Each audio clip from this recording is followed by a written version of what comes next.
Thanks for watching with us. When you wash your hands or take a shower, do you ever wonder where all of the water goes? Our Gino Recchia has more.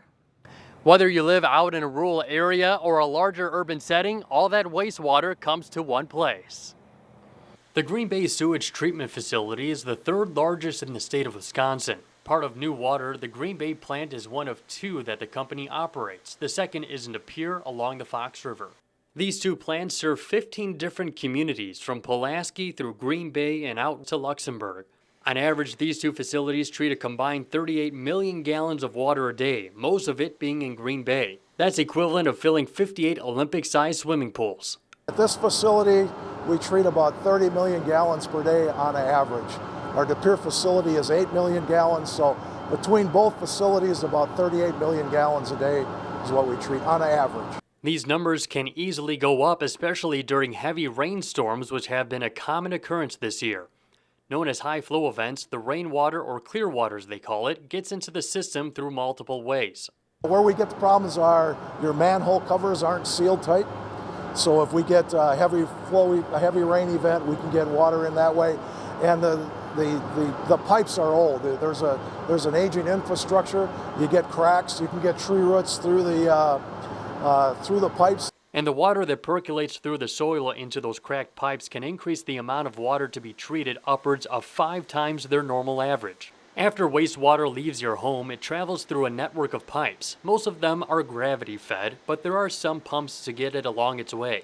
When the water reaches the plant, the cleaning process can begin. So what you've seen in the first part of the process was removing the screenings that come in.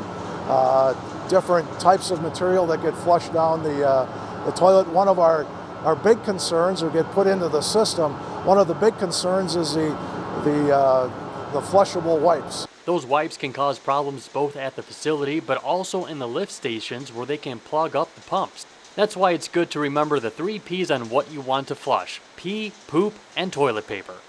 After the water is cleaned from trash, it goes through a series of aeration basins where bacteria work on breaking down and treating the waste.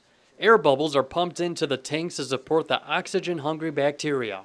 As the water continues down the chain, it will reach its final clarification process.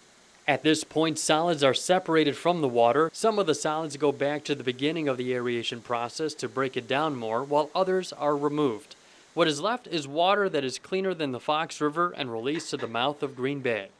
The entire process takes between 24 to 36 hours, and for those of you who have septic tanks, these facilities process that wastewater too. The septic tanks, holding tanks, the mound systems, that is all hauled here as a waste product, and then we treat it here as well.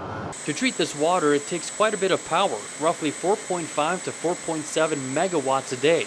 That's why, to reduce the carbon footprint, 40% of the energy needed is produced in-house. We generate on site from capturing the gas from our digesters. About 40% of that is what we generate on site. So the next time you open up the faucet, know that the water isn't quite done once it goes down the drain. Reporting in Green Bay, meteorologist Gino Recchia, NBC 26. All right, thanks, Gino. Now